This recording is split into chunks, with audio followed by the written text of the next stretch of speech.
And good afternoon, everyone. Thanks for joining us. My name is Zach Allison with ATS. I'm the National Accounts Manager here, helping engineers, architects, interior designers, design build contractors, helping everyone that needs to make product selections make their product selections.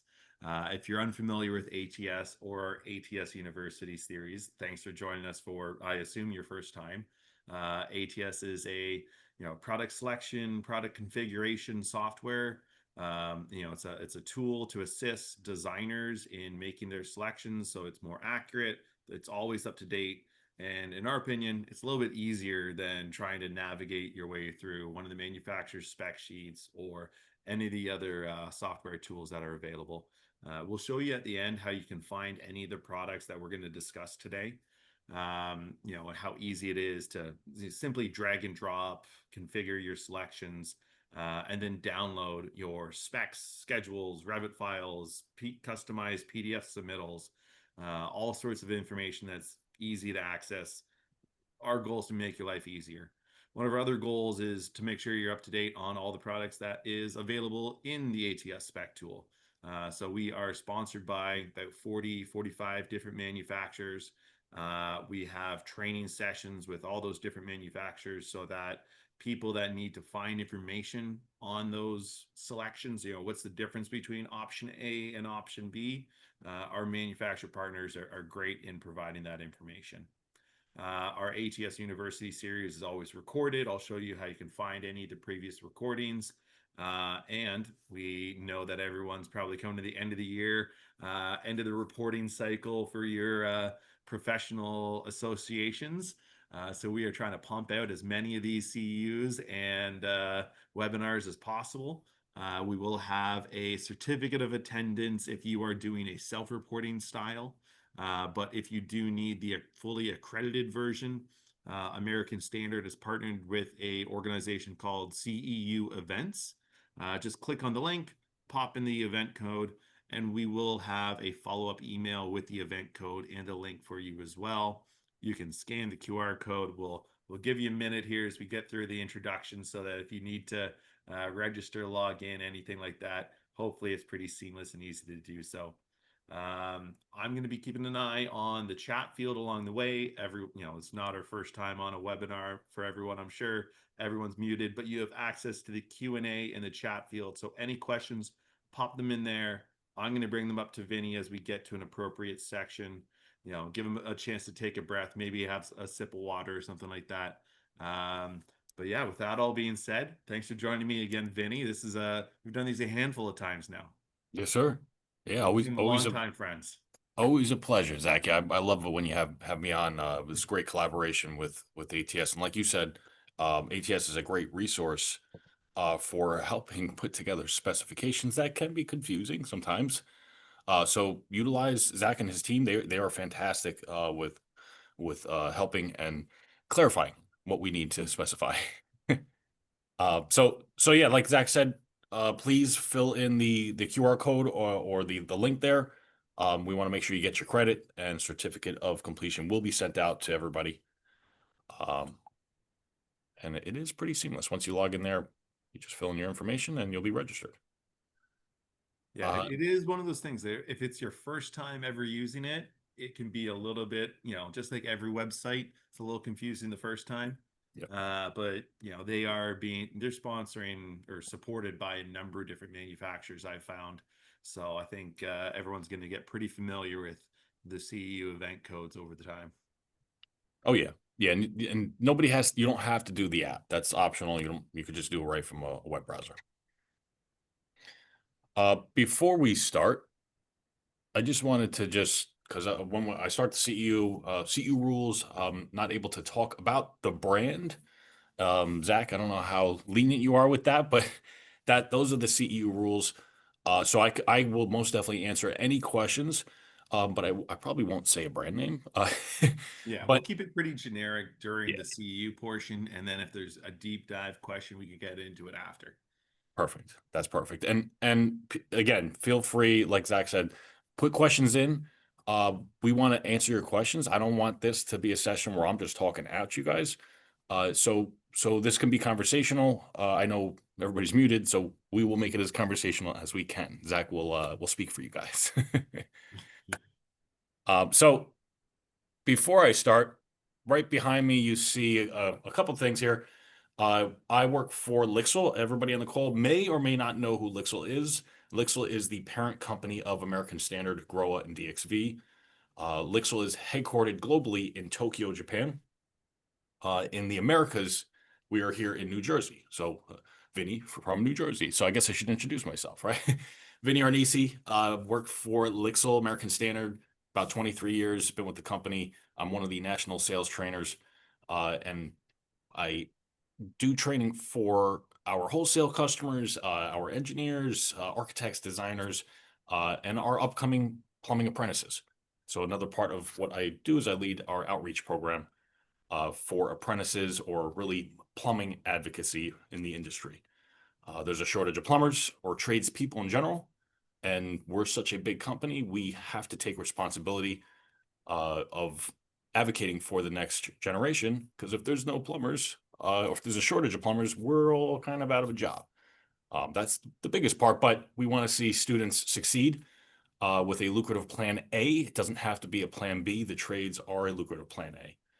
So if anybody on the call has any contacts or educational connections, we would love to collaborate and help expand and help educate the next generation. So that, in a nutshell, is a Lixil, but American Standard right behind me, you see we are celebrating our 150th year. That is this year. So 150 years of celebration of plumbing and design. We like to think we know what we're doing, which is pretty true, especially on the commercial side, which is what we're going to be talking about today. So today is going to be all about commercial, not so much residential. There is a little crossover, but we're going to focus solely on the commercial plumbing technologies. So let's take a look at what we're going to be talking about. We have a couple of different sections. We're going to understand the advanced features of today's commercial ceramics, including the maximum performance or MAP performance, different types of porcelain treatments, design and functionality, and how that benefits the end user experience. Because essentially, the bathroom is an experience, and I'm going to talk more to that. We're going to understand water sense and other water conservation technologies, what some of the innovations that are coming out. New 0.8 gallon per flush technology, which is actually not in this presentation, but I do want to talk about it because, especially for the west side of the country, there's a lot of usage for lower consumption, and the codes are driving that. So new 0.8 gallon per flush is out, and it does have a 1,000 gram MAP score. We're going to recognize the pros and cons of flush valve design, the technology, and different power options. And then we're going to understand improved commercial touchless faucet technologies, as this is the wave of the future.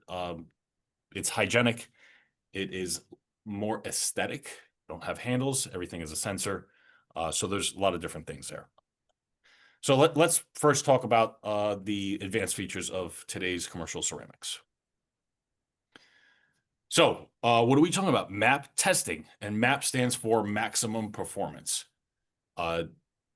Who knew toilets would have maximum performance? Like, it's like a race car, right? What kind of race car do you want to be sitting on? I want to be on the one that's going to perform. It's going to flush fast. Well, no, I know it doesn't have to flush fast, but you want one that's going to perform, and you want to, especially in a public space, you want to have a peace of mind that it's going to evacuate everything, and you're not going to have a gross environment. So say when you open up one of those stalls, everybody in this call, we've all opened up a stall. You looked inside and you seen water on the floor. The flush valve is condensating. It's pretty disgusting. Like somebody threw a pipe bomb in there. So what do? You close the door and you don't use that stall. And maybe the next stall is like that. And then you decide to go find another bathroom. So the experience, that's part of the experience, right? You walk into the environment. If it's gross, it's not a good experience. So there's little details that manufacturers do to improve the hygienic experience or the hygienic environment. So let's take a look at how we get to that. Some of the test media that's done. So what we're looking at here, these 4 images are ASME, or the ASME test media. And what you're seeing there on the top left is floating polypropylene balls. On the top right is floating polyethylene granules, an incline test for the rim, and a dye dilution test. None of which simulate real fixture use conditions, but these are different tests to see about evacuation or even removing stains. So all toilets installed in residential and commercial sites are now limited to use of 1.6 gallons per flush max, or 1.28, depending on where you're at. The proven performance of this flush volume has diminished the concern of 1.6 gallons per flush as enough to sufficiently evacuate waste. So innovation has come so far. We don't need 3.5 gallons per flush anymore, or more. But we're gonna talk about that. Current standard flow rates can be reduced further with new technologies like HET toilets, which is a high efficiency toilet, dual flush toilets, and then UHET, which is an ultra low flow toilet, like a 1 gallon or a 0.8 gallon. Usually you would see like a 0.8 in residential. In the commercial side, it should be a gallon or higher, I would say, just because you're dealing with a lot more traffic. But we'll talk more to this here. Oops, sorry. Here we go. Okay, so the test itself, my favorite slide. Hopefully nobody's eating lunch. If you are, I apologize. This is soybean paste, just so everybody knows before we go any further. It's soybean paste, so this is food grade soybean. Before soybean is cooked, it is brown. Once it's cooked, it usually turns white, or it takes on the color of whatever sauce it's cooked in. But we're not talking about cooking here, so something a little different. So in 2003, a maximum performance test for toilets was created by an independent engineering lab out of the needs of the largest customers of toilets. Veritech is the company that comes up with the soybean logs. IATMA was part of the testing. They spent about a year, a little bit over a year, in New Jersey at a certain facility where they tested everybody's toilets. Everybody's in the industry, so every competition that's out there, that was all done actually in this building. So we're really happy that IATMA was involved in this because they needed to create the codes and standards for maximum performance. Right before that, you had toilets that were 3.5 gallon per flush. Even going back in the 50s and the 40s, you had 5 gallon per flush toilets, 7 gallon per flush. It's pretty crazy when you have that much. So as the lower consumption happens, we need something that testifies that, is this going to evacuate all the waste at 1.28 gallons? Is it going to evacuate everything at 1 gallon? So what we're looking at is one log is about 50 grams. The test goes up to 1,000 grams, which is 2.2 pounds. You drop one log in, that's 50 grams, you flush. You drop 2 logs in, that's 100 grams, you flush, and you go all the way up to the 1,000 grams. And they do this about a series of about 5 times, and whatever the medium average is, which high performing toilets is about 800 to 1,000 grams. So that's the test procedure. The MAP testing records, kind of what I just talked about, 50 grams to 100 grams, and they keep going. This is all public information. So when a lot of people I talk about how some companies have over 300 models that flush 1,000 grams on 1.28 gallons. This can all be found at map-testing.com. So there is a website that will state every plumbing manufacturer out there that has been tested, what their maximum performance is on each model, and that's residential and commercial. When you start getting into the nitty gritty of some of this here, sorry, there we go. When you start getting into the nitty gritty on the site, here it is. This is what it looks like on the site. They'll start putting in different flushometers with different bowls to show that you get different map scores when you have one company's flushometer on a different company's bowl. And you see all this information. This is all public info. Just to back up again, I skipped over there. The EPA WaterSense certification requires 350 gram MAP score minimum for an HET toilet. That has to be raised. A 350 gram MAP score toilet is really not, in today's day, is not a good flushing toilet. To me, a 350 gram MAP score toilet is like a chair. Or maybe a child's toilet, right? Because they're not doing as much waste. So MAP does not consider noise. It's only about the evacuation of the bowl, right? Noise is a different test, and there's other products for that. So again, maximum performance on map-testing.com. It's public info. Everybody can see this information. If a company doesn't get their toilet tested, you have to ask what is it that they might be not not per se hiding, but what is it that has not been put into it that they don't want anybody to see? I guess that's hiding, right? So on this site, you'll see all the main manufacturers have their toilets up on here, and they have them independently tested. So what's WaterSense? WaterSense, you'll see this label on any products or any box. Manufacturers will adhere to WaterSense. So products that have this label, they're certified to use at least 20% less water than what the standard maximum is.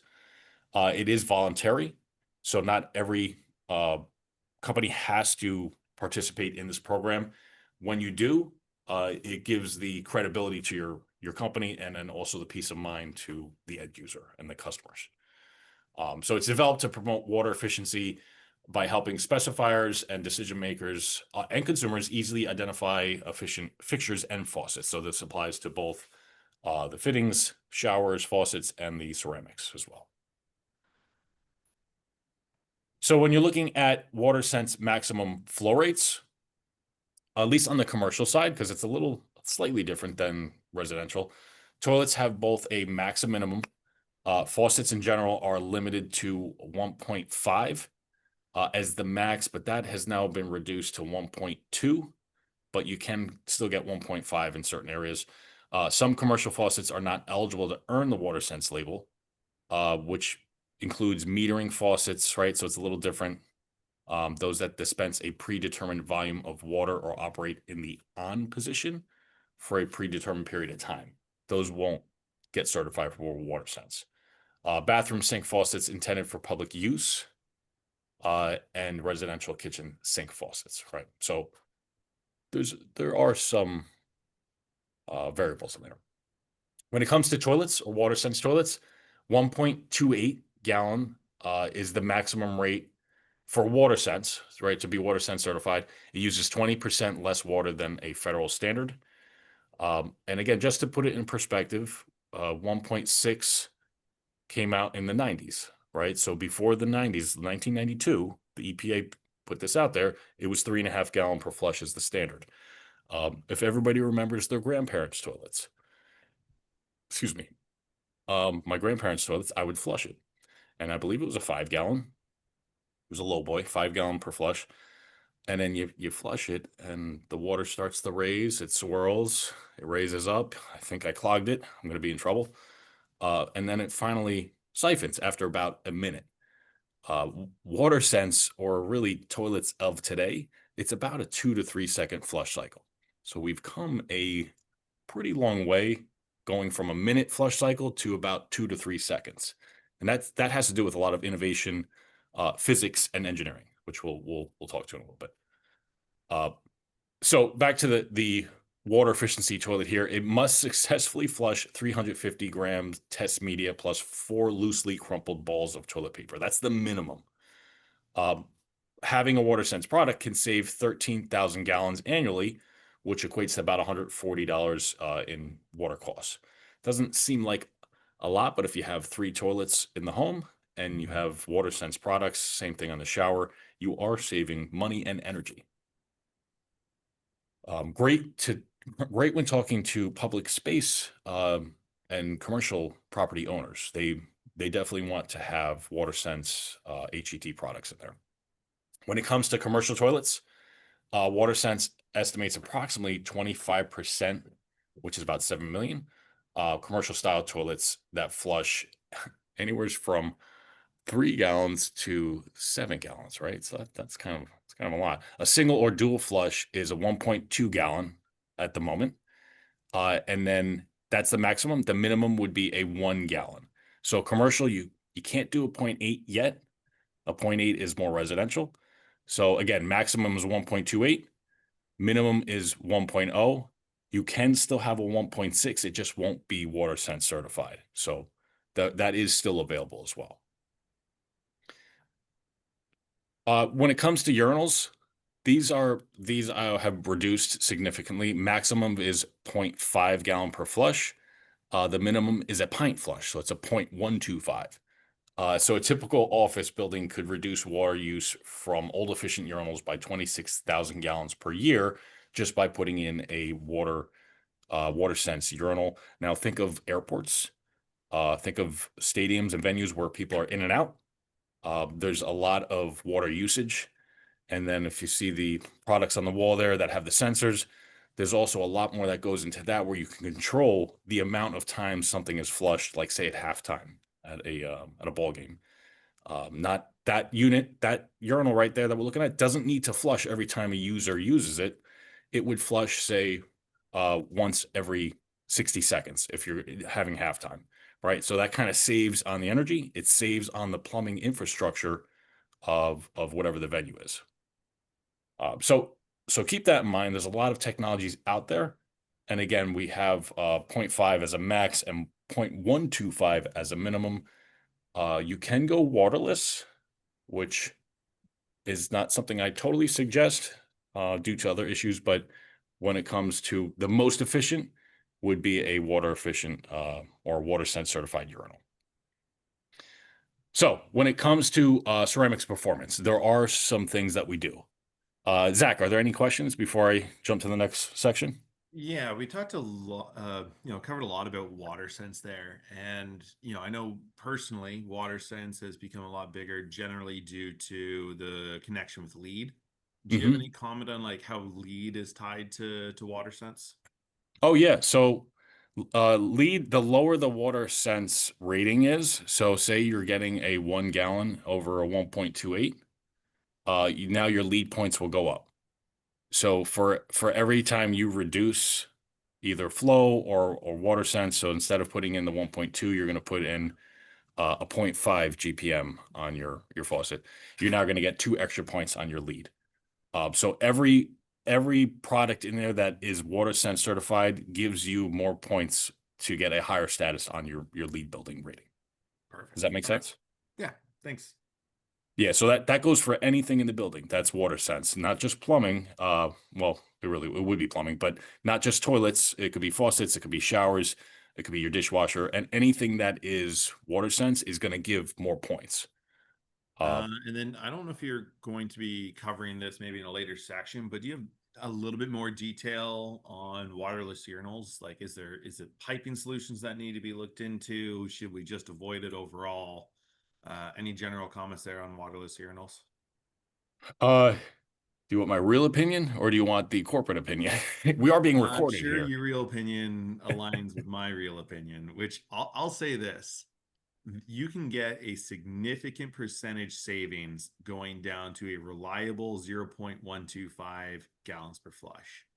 Yeah. That is going to still give you a significant percentage savings and not leave you with significant maintenance issues, consistent costly maintenance, and like the question referenced, specific piping that's required, which is one thing to consider. The leg between your cartridge and your riser should be a specific material that which is going to be dictated by the manufacturer, and it must be sloped. I would Yeah. recommend more than 1%, Yeah. um, because you are dealing with very little flow, and having uric acid sit in a pipe can lead to pitting pretty significantly. And pitting within a wall that you don't see leads to long-term effects, and there's ample horror stories. So make sure that if you are using them, design accordingly. But you can get a tremendous percentage savings just by going with the 0.125s. That's my short version on waterless urinals. Yeah. I agree. I there has to be a certain pitch and slope. The other issue is the urine crystallizes, right? So it could end up building a physical wall in the pipe. So then you have maintenance there. They have to be flushed. I would say not every day, but multiple times a week, they have to be flushed with hot water. The cartridges end up having to be changed. So, Zach, to your point, you're right. There's a lot more maintenance cost when you're dealing with a waterless urinal, as opposed to just having a 0.125. You're using water, but you're using way less maintenance cost, and you don't have somebody actually tending to these units every day or every other day. So if you look at it in that run, you gotta pay somebody, and they got to be on top of these all the time. It's a higher cost of maintenance as opposed to just going with a ultra low efficiency urinal. So I agree with everything Zach said. If it's spec'd and that's what they want, obviously let's work with them. But if it's all new construction, let's try to gear them to go with a low consumption urinal. Good questions. Those are great. Okay, so moving on to ceramics performance, the glazing, porcelain enhancements, antimicrobial compounds. So that being said, an antimicrobial technology is great, and this is different than just a smooth glaze topping, right? This is different. This is a smooth glaze with an antimicrobial compound that's embedded into the finish, and what that means, it's baked in. It's not sprayed on. So you put your glaze on, it goes in the kiln, comes out of the kiln, then you put on a second glaze of antimicrobial compound that goes back in the kiln and gets baked in, right? So that's something that can't be taken off unless you are scrubbing down to raw porous ceramic, which you got to be scrubbing pretty hard. But what that does, it inhibits the growth of stain and odor causing bacteria, which in a public space, that's probably one of the I noticed that that's one of the best things where a decision maker, their ears perk up when they hear that this is part of the portfolio, and that it's a cleaner, hygienic experience in the public space. So just to give an example, and on the left and the right, none of these toilets had waste going through them. This is just water, right? But you can see after 52 days, 74,000 flushes, hard water, minerals, iron, biofilm builds up, and dirt. You could see it.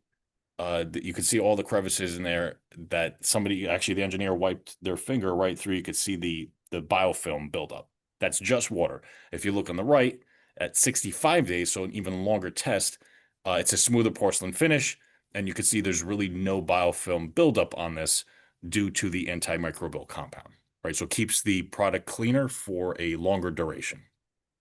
I think some people feel like they don't have to ever clean their toilet, which is kind of gross. But always got to clean your toilet. Always got to do that. But it pairs it with a smooth surface and with antimicrobial. Anybody guess why you would want to have a smooth surface in the toilet bowl or a large water spot? Large water spot, usually like a 9x8, covers the whole toilet bowl, gives more lubrication to the china, right? So less odds of something sticking to the china or being something that you have to scrub off. Yeah, I was going to So say doesn't necessarily provide a better scour of the bowl, but provides less surface area for that needs to be scoured. yes, exactly. That's a great way to put it. Um, and the water line, just so everybody knows, your sump in the bowl or the water spot is determined by how high the trapway is. So the higher the trapway is, you follow that line across the bowl, you'll have a big water spot. If the trapway is lowered, because some of the manufacturers will lower their trap to help the siphon start easier, that's not necessarily the best way to do it, because then once that trap is lowered, you follow the line, and then you have a small 5x6 or 5x7 water spot, which, to Zach's point, you don't have enough water coverage or surface coverage for the ceramic. So you'll get stuff that will stick to it. Little things that help.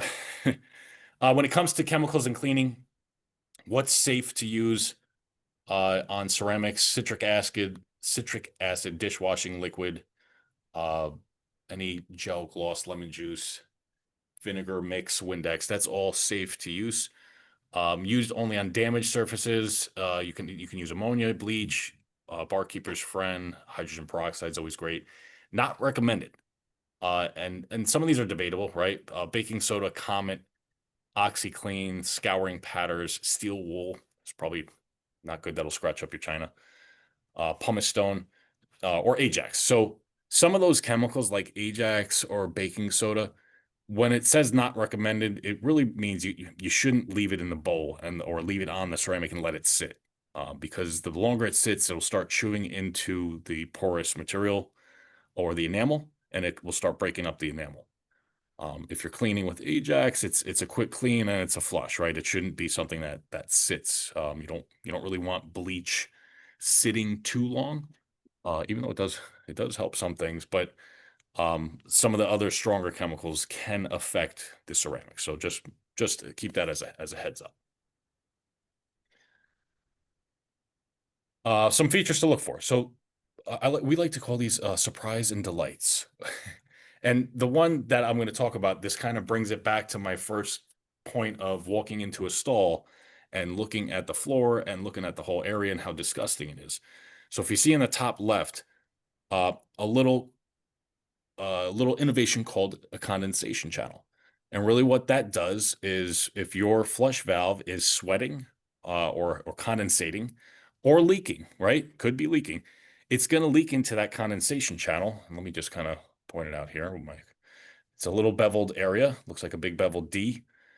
So if any sweat or any leak happens, it's going into the condensation channel. That slopes slightly into the bowl so you don't have a big mess going onto the floor.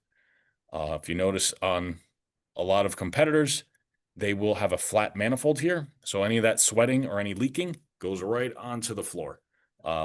Hence opening up the door and seeing a big puddle underneath the bowl. And you ask, how did somebody miss the bowl? No, it's usually from a leaking flush valve or some type of condensation. But it just makes the whole environment gross and it's not a good experience. So that's one of the little surprise and delights that some manufacturers will do. Other are concealed trap designs in the commercial space, again, just to make it a more aesthetically pleasing product and easier to clean, right? You can see the traps kind of tucked in. It's somewhat concealed, makes it a bit easier for a cleaning crew to get in there. Other things that have been done are improved load ratings. I know everybody has probably walked into a stall and you've seen the toilet hanging off the wall slightly and there's a bag over it, right? What that usually is either the carrier is not rated correctly or the bowl just doesn't have a great stabilization on the back manifold. So what you can see here, a typical wall hung, all the yellow that you're seeing here, those are stress points. And on the right side is an improved, bit thicker manifold, so less likely to crack. But say this toilet here, this is rated for 1,000 pound static load, right? So that means it can hold up to 1,000 pounds, but that all depends on the carrier behind the wall. Carrier has to be rated for 1,000 pounds. If it's rated for 500 and somebody sits on that bowl and it's a larger user, that might not be able to withstand the 1,000 pound that it states for the bowl because the carrier is only rated for 500. Does that make sense to everybody? I hope so. I can't see anybody, but I'm seeing heads nod in my head. There's Okay. definitely heads are nodding. Heads are nodding. I can feel it. So when you're looking at advanced gravity toilets versus pressure assisted toilets, I know a lot of specs are hard spec for pressure assist and it's hard to change that spec. There's no need to get a pressure assist anymore. And the reason I say that is I ran the service team at my company for quite a few years. And when I noticed pressure assist came up, it was great. Again, it was great in the 90s when we switched from 3.5 to 1.6, but we don't need it anymore. We've done really well with physics. So a gravity fed toilet like you're looking at here will outperform a pressure assist. Not every gravity fed. There's a couple models in the market, but this one outperforms pressure assist. It's quieter because it's gravity. It doesn't have the rocket sound at 2 a.m. in a hotel, which I know we're all familiar with. But then you have a model like this, which has a little bit different of a flush style. It's more of a swirl instead of your typical rim holes, which will latch onto seat liners and paper and really evacuate everything a lot more efficiently than what a pressure assist would do, which usually would end up kind of emulsifying the inside of the bowl, and then you would see like paper just kind of ripped up. You don't get that issue with these gravity fed models. Way more efficient, less noise as well. So that takes us to urinal flushing types and technologies. There's a bunch of different kinds, and here we're getting to that waterless, which Zach, you and I could we could hammer it out again with the waterless. But just starting from the left there's two different types. There's a wash down or wash out. Greatest variety of styles and sizes, which come in this style, wash down or wash out. You also have the most options for high efficiency, which, like Zach was saying, your best bet is a 0.125 gallon per flush. That's a pint flush. It's going to be better than any waterless urinal. And then there's advanced anti-splash and washing technologies. So a lot more of the units that are coming out that you see here on the left, it's more architectural. This is what the A&D community is asking for, is something that has a bit more of a edgier look than, say, your classical tried and true that has been around for the last 80 years, this type of model. So you'll start seeing more models that look like this, and they match the competitors, especially our European competitors. And then you see how it's concave, kind of has that whole bend. That's all about anti-splash. With urinals, we want to try to innovate these so there is less splashing, and the experience is a bit more pleasant than, say, using this model to the right here. This model, the siphon model, not really designed for anti-splash. It's more designed for cost. Smaller footprint and cost. This is a siphoning model. Typically for retrofit installations, you can retrofit this unit in, and it's a good cost. Then there's blowout models. It's strongest, but it's louder, right? Because the traps are small on these. They're little small traps. You don't need a whole lot of water to make these work. And then our friend waterless. It requires frequent maintenance. It's issues with the urine crystallization and the smell and the odors, just like what Zach was talking about. Uric acid can cause havoc. So if you can, steer clear from waterless. Just back to what we were talking about on the splash. These models are being more efficient with less water, but yet spreading the water around the whole fixture, so it is cleaning the walls of the unit. And then again, inverted back wall or concave back wall, you're going to see that more often in designs coming out from, I want to say, most of the manufacturers out there that are creating more luxury models or advanced aesthetic models. You'll start seeing this technology. And then on the right side, that's your tried and true. The good thing about these models, it has a certain size footprint. And if somebody is retrofitting and they want to cover that same footprint, there are a lot of models out there that have this same size, same look, that you can kind of cover the whole footprint on the wall. Okay, so any questions? Think we're doing good on time? Okay, so let's. What you got, Zach? Time. I was going to say, if you want to just bop back to that waterless real quick. Yeah, sure. One of the reasons I wanted to just comment on like the frequency and I'd say the more extensive maintenance that's required. You mentioned the flush. One of the things to consider with a warm water flush that you need, one, there's a certain gallonage that you would need to bring in there as the maintenance person. Two, I feel a little bad for those poor maintenance people. They've got a little clamp device that they have to put in and remove the cartridge. Otherwise, if you're dumping the water that's required to maintain it, you end up flying through the cartridge and needing to replace the cartridge more quickly. Yep. So those are kind of two of the main reasons why the maintenance is a little bit more technical in the sense that it's a little bit more time consuming and often just kind of you're either going to take more time to execute it or you're going to execute it quickly and incorrectly, leading to a shorter life cycle for the cartridge. So those are kind of the main points there when it comes to the waterless. They work well in the specific situation of what it's doing, but you've got some other concerns that need to be thought of. Yeah, and you'll get maximum lead points, that's for sure. But now you're spending more money on maintenance, and you're going to run through cartridges, which if you have a pint flush unit, there are no cartridges. I mean, there might be a diaphragm perhaps, but if you're working with a manufacturer that has a high-end, long-lasting parts, you're not going to be spending money like how you would be with the cartridges. No. So That's it. We'll stop picking on the poor waterless urinals. They are designed to do what they need to do. Just there's some challenges that should be considered. Yeah, 100%. All right, I'll let you fly through the rest here. No, you good. You good. That's I wanted to reinforce that as well, because it's on the service side, it was not a pretty thing, and it was always an issue when it came up. So save yourself a headache and just go with a pint flush model.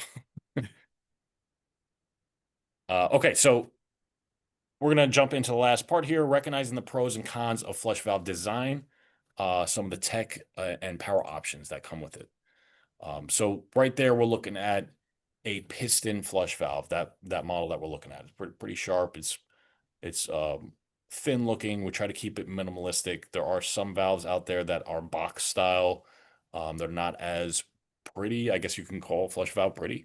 But when you compare it to other models, that they look kind of bulky. So what's the most efficient? Let's talk about it. Let's see what the actual technology is, because there's piston and there's diaphragm. But let's see how an actual flush valve works. So I got a video. When the valve is closed, the water pressure in the upper chamber keeps the diaphragm sealed against the valve seat. The upper and lower chambers are connected by a small hole known as the refill orifice. Keeping this refill orifice clear is critical to proper valve operation. The flush is started when the user presses the handle. The handle pin opens the relief valve, allowing the water to start flowing and venting the pressure from the upper chamber. Water from the main inlet lifts the diaphragm off the seat and allows the water to flow through the tube into the fixture. During the flush, a small amount of water flows through the refill orifice into the upper chamber. The diaphragm closes onto the valve seat as the upper chamber fills and pressurizes. Okay, pretty straightforward. Keep an eye on that refill orifice. I want to talk to that, which we're gonna come to next couple of slides on that. But same operation when you're dealing with a electronic or manual model. There's basically that same operation is happening when you're repressurizing the piston or the top chamber and the bottom chamber. So here you're looking at, on the left is a manual lever piston model, right? On the right picture, let me just get my mouse here. This is a electronic controlled piston assembly, right? So here's your manual brass assembly. Here is a electronic controlled assembly that's made of ABS plastic or polymers, right? So a piston flush valve uses a molded assembly to separate the upper and lower chambers of the flush valve. The video we just saw was a demonstration of a diaphragm, which is this type of style, right?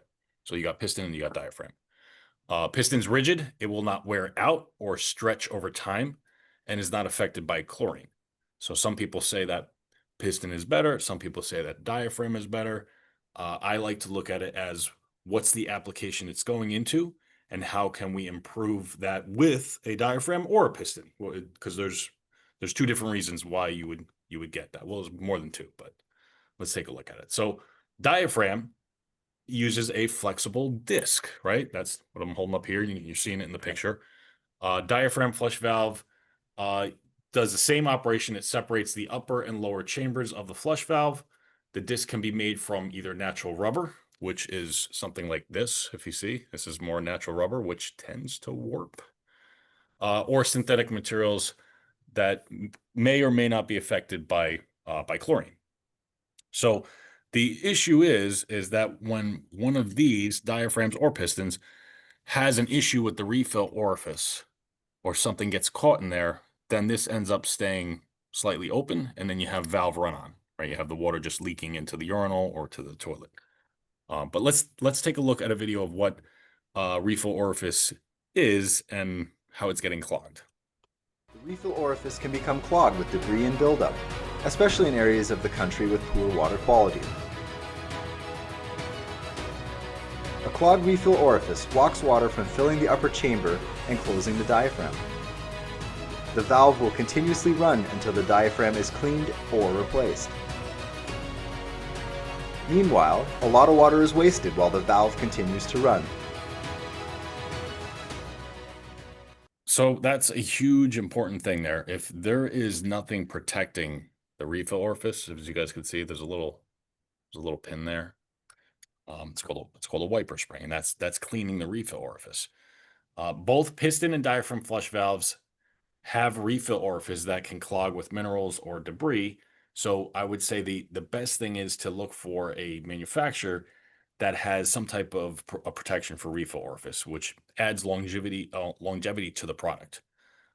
When there's no refill orifice protection, that ends up getting clogged, and then you have to pay someone or have maintenance come in.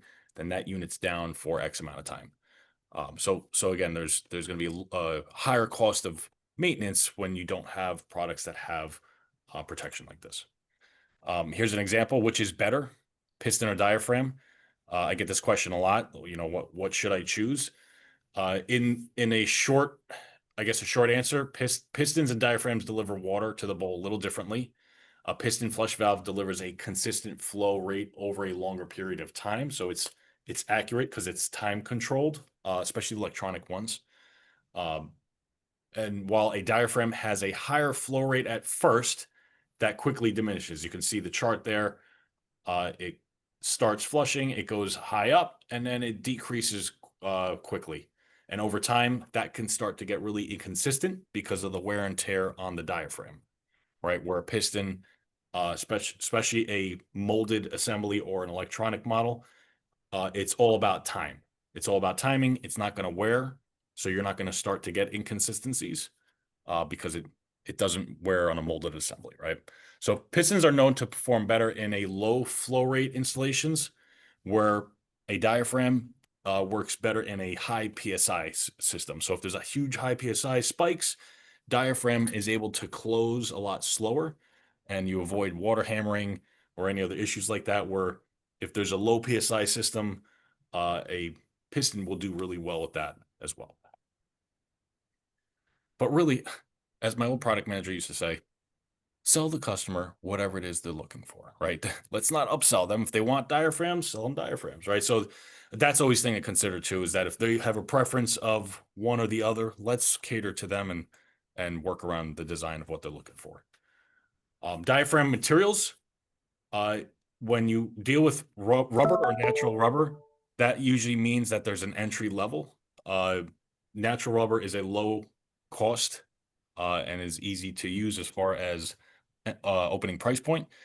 We want to look for manufacturers that are using an EPDM material, which comes out to be an ethylene propylene diene monomer, which is basically a synthetic diaphragm. So it's a mix, a hybrid of rubber and silicone and some other material, which just lasts a whole lot longer than what a natural rubber would. The cost of low quality diaphragms, average cost is about $35 to $40 on a diaphragm rebuild kit.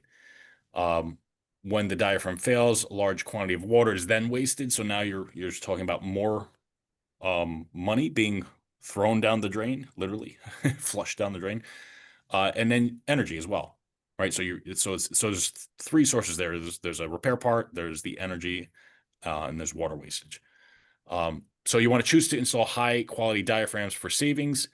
High quality diaphragms can be used to replace low quality in existing fixtures, which means you could take something like this from a manufacturer and that could fit universally in a whole bunch of different other manufacturers' flush valves. So increasing their longevity with a repair part. So it's pretty great when it comes to just standard universal parts. I think a lot of plumbers like that as well, right? They like to have a universal part. So some facts on hygiene in the workplace. 84% of the respondents said that health and hygiene practices of a potential employer is an important consideration in accepting job positions. I would hope that my employer would want us to be hygienic and wash our hands, right? Younger, more educated respondents showed greater concern about protecting themselves and workplace hygiene than their counterparts. Almost half want their workplace to implement social distancing. So we can tell that this slide was done a little ways back. 36% requested touchless fixtures in bathrooms, which that is still happening. Actually, during COVID, we could not keep our sensor products on the shelves. It was hard to keep up with the production of that. Bathrooms are the main common area that respondents are concerned about in their workplace. In terms of health and hygiene, that was about 30% respondents there. And then Gen Z respondents are more concerned about elevators than other subgroups. Interesting. More than half the respondents are concerned about protecting everyone in public spaces. So I think we all have a common goal to have hygienic environments, especially in a public space, because it's when you have to go, you got to go, and you want to be in a place that is going to be clean. So when it comes to sensors and touchless operation, the average cost per new hire is $4,700, and the Great Resignation has employers scrambling to retain top talent. So retention aside, not addressing employee hygiene and safety can impact employee morale and increase stress, which being on the service team, I noticed we would go out and employees would be very concerned when something wasn't working or working correctly. They did have a lot to say because they're the ones using the products, which is who I always asked. I asked the maintenance person, then I asked the users. So when it comes to sensor operated flush valves, and I might just go a little quick here because I know we've got about 6 minutes left. It provides hygienic touch-free flush. This is great for especially public space. Nobody really wants to touch anything in the bathroom. They're available for flushometer bowls and urinals, faucets as well. And then they can be concealed, exposed, or side mounted. How does that work? How does a motion sensor work? It's typical IR, so it's infrared technology. It's the same in the whole infrared industry. It's pretty much the same. It's just it's a laser. It scans. It has about a 30 to 50 degree range of how it's looking out to see any user. It emits a IR beam every 500 milliseconds to detect the user. So it's always learning. It's always looking for a user. User must remain in the detection zone for 5 seconds at least, so the sensor knows to activate its holding mode. And then once that happens, it knows that somebody's sitting there.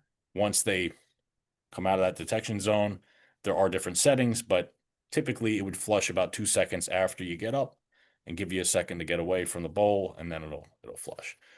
That's just a general use. A lot of sensor products have programmability.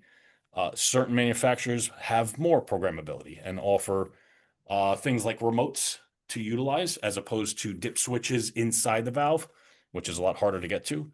But what a remote will do, you can adjust your sensor range, you can adjust time flushes, so you can change a 1.28 to a 1.6, or maybe that last stall is not getting enough flow to start the siphon. You can change that to a 2-gallon, right, just to get that last stall up and working. You can run diagnostics. My favorite, like I talked about, there's a stadium mode for urinals. You set that on, and then it basically the units won't flush every user. It'll flush every 60 seconds. So again, that saves energy and helps the infrastructure. Was there a question that popped up? Yeah, I was gonna say it's actually a really good question. Dives into a little bit between the product itself, and maybe products that go together. Sure. It's talking about how water closet sensors have had the challenge of being blocked by a seat with cover over the past projects. When the Mhm. seat is up, there's no sensing. Has there been any way to address this with the product itself? Or is that just a non-starter and we've got to look at different product options? Well, if there's a lid on a commercial bowl, like here is showing a commercial bowl with the commercial seat that has the cut in the front, right? Yeah. Which has to do with ADA. It has to do with user safety. And then once that lid is up, you can see where the side mount operator here, it's angled. So it's angled to kind of go through that space where there's an opening in the seat, which is the same with go back a slide here. Our other flush valves here, like this one here, the eye or the sensor So what is, they're saying though, so in Canada, there's a requirement for back support. ah, So okay. it's not just an elongated open front seat like you show in that picture, but it's got the Mhm. cover with it. I see. And that's been the specific challenge is the cover when it's raised will kind of be the activation part. And if they don't, if you put the cover down, then it'll generally flush. But some toilets won't pick up necessarily the cover going down either. Yeah, that could cause an issue. What can be done is the remote you can change the programming to adjust, say, the detection zone. Like, so say it does get covered, you can adjust that detection zone to like a 0. So once it's covered, it's already realizing that somebody's sitting there. And then once the seat goes down, and then you leave that detection zone, it will activate the flush. Or you can specify a different length vacuum breaker tube to kind of sit above that seat. That's the other option as well. Yeah, which brings up some other challenges. Again, it's more local codes in Canada where there's a horizontal grab bar requirement at Yep. specific heights. So really, this is why to talk other products, but back support is the requirement by code, not specifically a seat with cover. Hmm. So the real answer is to specify the open front with no cover and put in a backrest that goes around the flush tube. So that's the best answer. It's not ideal because a seat with cover is far more cleanly than having one without. So Yep. too many different conflicts that make it a little bit of a challenge in trying to address it. So that's why backrests have become so prominent across Canada. Interesting. Yeah, I wasn't aware of that code for Canada. And then I would say make it a manual lever model, but then some people, that's not their option. They want to go sensor, right? So Yeah. you have to they got to make a decision. I think to your point, Zach, the right decision is getting an open front seat with a back support on the BB tube.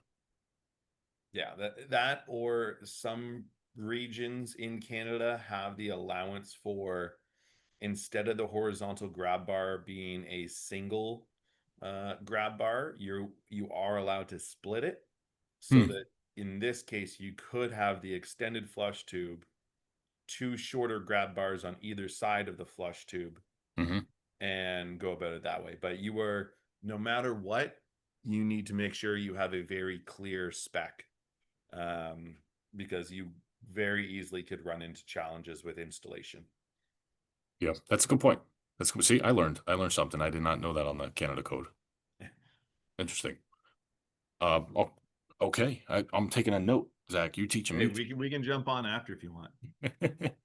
We might have to. Well, you were just talking about ADA compliant installation under grab bar. There are specific measurements. I like your idea of having two separates. If they allow that, two separate grab bars. In the picture, you see it here. This doesn't quite make. It's kind of high in that grab bar, but there are maximum and minimum. I like the idea of having two to get to get around the whole seat thing. And then you have the high rough installations, which I want to say every manufacturer offers higher VB tubes. I think we are at time, Zach. We're 1 minute over. Well, I tend to get a little verbose on some of these, I guess. I would say let's keep running for those that are able to join us, and anyone that needs to jump off, feel free to reach back out and we can cover any additional questions you may have. Yeah. It's only a couple more slides. I don't. We're almost done here. So just going on again with touchless, there are touchless residential or light commercial use models, which use like a puck. So you would wave your hand over, say, this puck, and it is ADA. As long as that puck is placed within 3 feet of the toilet, this whole toilet is considered ADA, with the right height and the waving. Does take batteries on those, so that's all it is. But there are sensor models for light commercial or residential as well. When it comes to power, again, across the board, this is somewhat universal. Those CRP2 batteries are being used for power, so typical Kodak battery would work.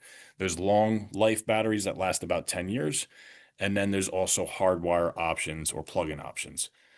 So bigger venues, bigger new construction, bigger buildings, stadiums and stuff like that, I would say always hardwire. Just makes sense. You have more traffic you have, we want to use hardwire. If you have less traffic, like a doctor's office or a professional office, batteries would be just fine.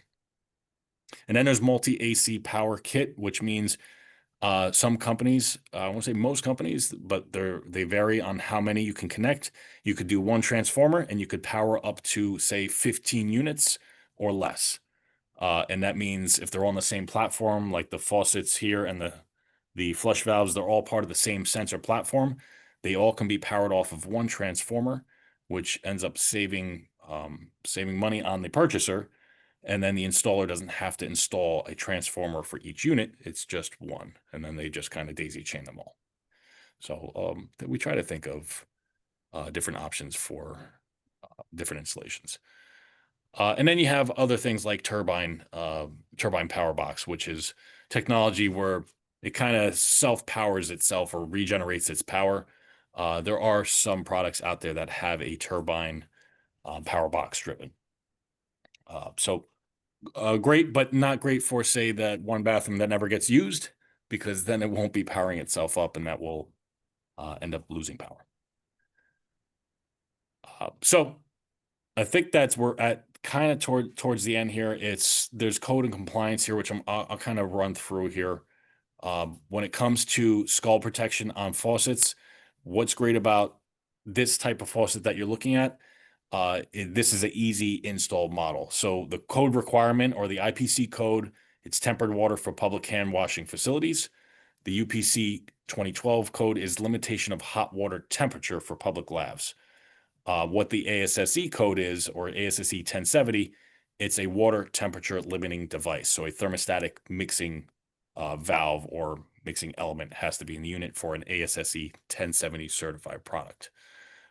What is great about the model that you're looking at right there, that can be purchased as an ASSE 1070 model right out of the box, which means you don't need to do anything underneath the deck like this, which can be an eyesore. It can be a safety hazard, especially in a school with kids messing with the control box underneath. So take all this out of the equation, and you have a model that takes that ASSE 1070 hot limiter. It's put into the actual manifold of the faucet body itself. I think this is a video. Here, let's take a look. SmartTherm eliminates the need to buy and install a separate thermostatic mixing valve to achieve ASSE 1070 scald protection. The hot and cold water turns on when a user is detected by the Selectronic infrared sensor. Hot water flows through the hot water chamber and meets the cold water in the mixing chamber.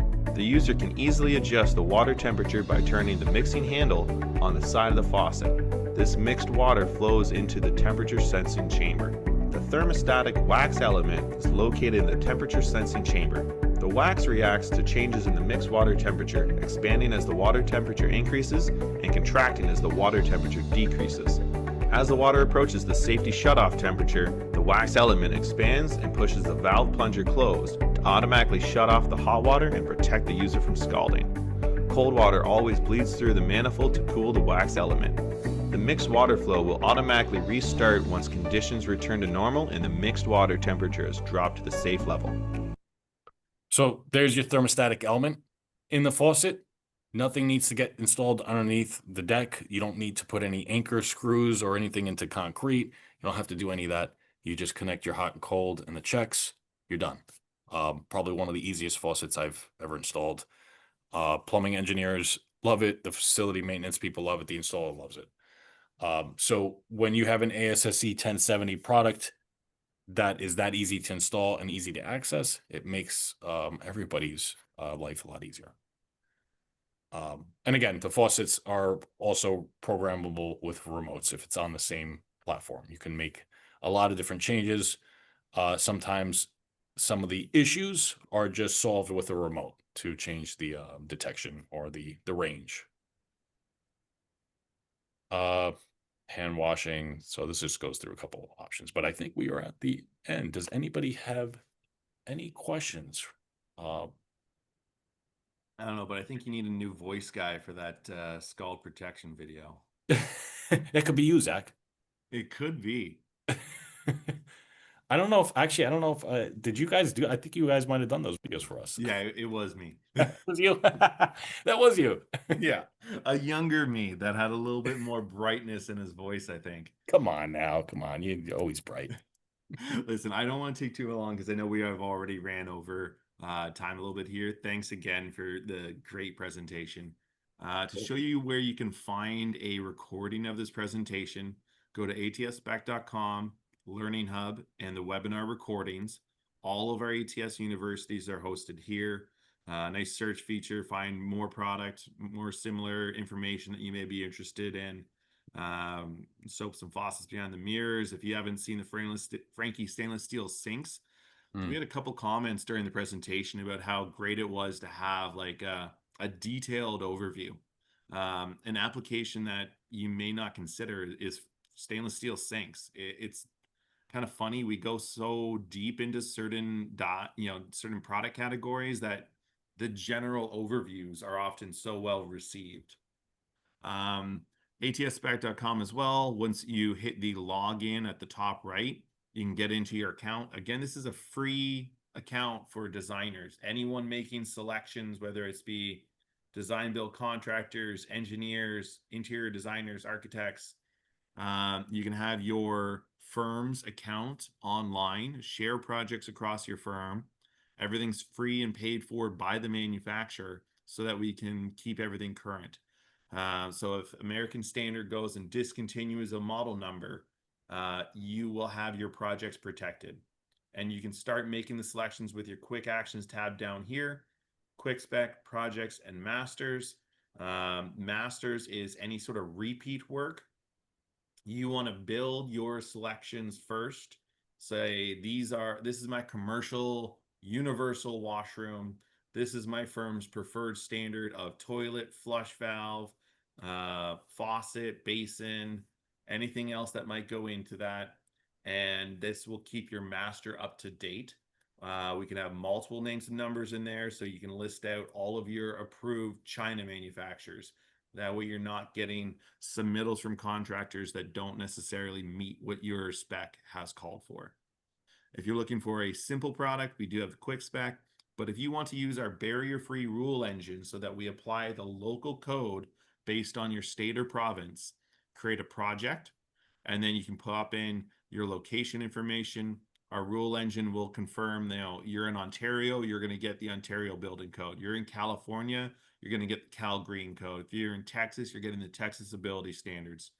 You can select your application as well, and the application is going to start making recommendations based on the most common selections for that application. So I've already gone and get started, not to point any fingers at Vinny, but I tend to recognize that I'm actually the one that distracts the conversation too much. And you can see I've got a commercial universal washroom here, preset, created earlier today as we were hanging out on the call. This is in Albany, New York. So it's a US project. We're looking for ADA. And with that, we get our barrier-free basin. And you can see the entire fixture chain here. This is what ATS really does and has the power to do. Bring together multiple different manufacturers into one spot. You can go in and select your floor-mounted, barrier-free toilets. And the easiest way to do this is have your masters set up.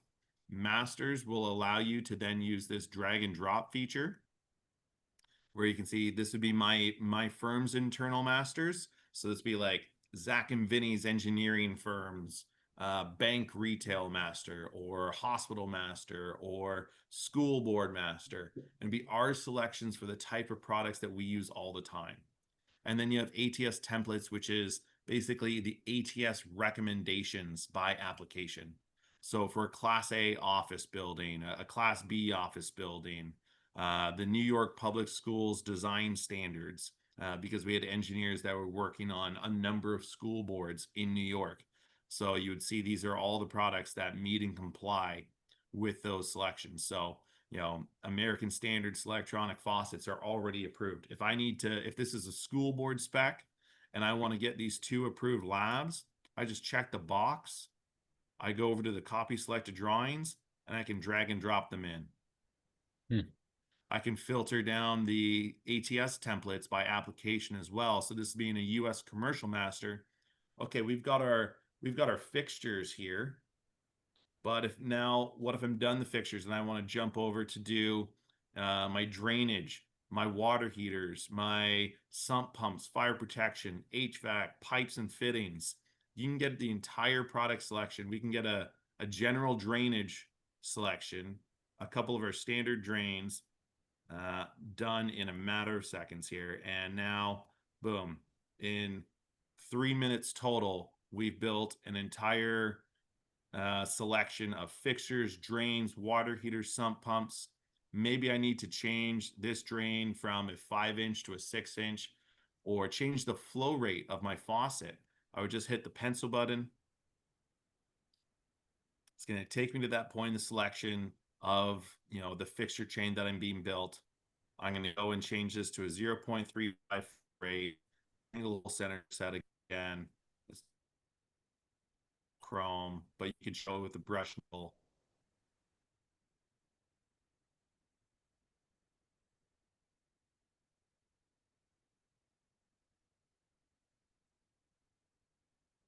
Oh, Zach, did you freeze?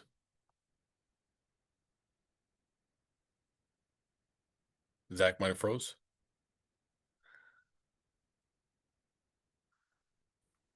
Well, if there he goes. Yeah, well, I think my Wi-Fi glitched there for a second. Ah. Can you hear me all right? You're back. Yeah. Perfect. Well, just in nick of time then, what I'm going to say as well, once you make your selections, obviously you need to take it from online into your project delivery process. That's where our spec docs come in. You would simply check the box. You can get PDF submittals, brochures, schedules in Excel, 3 different types of Word specs, manufacturer detail specs, and Revit files all in one place. You're going to download everything that's in your project and then be delivered with, you know, this is our CSI format, you know, should match your typical internal CSI format. The ATS long spec, everything's open and editable, so you can simply copy and paste. You know, you could take your schedule here, put it directly onto the drawings. We can go into our manufacturer spec sheet here. You know, you get a nice title page, all the written details of exactly what you selected, or our ATS submittals, which again, the big key is that you are getting the configured model name and number for everything that you've selected. So you don't have to guess at whether or not I need the 775B105002. You're simply going to choose your flow rates, choose your finishes, and then it's going to automatically generate the accurate model name and number for you. The best part is, as long as this product is, you know, this project is current or your master is on the ATS spec tool, if American Standard discontinues this faucet, you are going to get notified that your project ABC, containing faucet 123, either you need to re-download the new version, maybe you need to book a meeting with Zach and he'll help you select a new one. You know, it depends on the level of product and kind of what the change really is. So we're doing our best to help you ensure your specs are always accurate, up to date, and hopefully it's a pretty easy tool to work with, help you get everything you need for the job. So that's a really quick intro to ATS again. Hopefully everyone got a little bit of great information there. If you need any more detail on the spec tool, if you would like a version of this presentation for your firm, Vinny and I, you know, whole team over at American Standard there, we're happy to set up lunch and learns, virtual or in person, to help meet your firm's questions and needs. Thank you all very much for attending. We will have our certificates out by the end of the week, like always, and we will have the The code will be sent along, I believe, later today or early tomorrow for anyone that needs help registering with CEU events. Other than that, thank you very much for attending. Thank you, Vinny, for a tremendous presentation. Again, we got a ton of great feedback. If Awesome. anyone has further questions, feel free to reach out to me, Zach at atspec.com. Have a great day, y'all. Bye for now. Thank you, guys.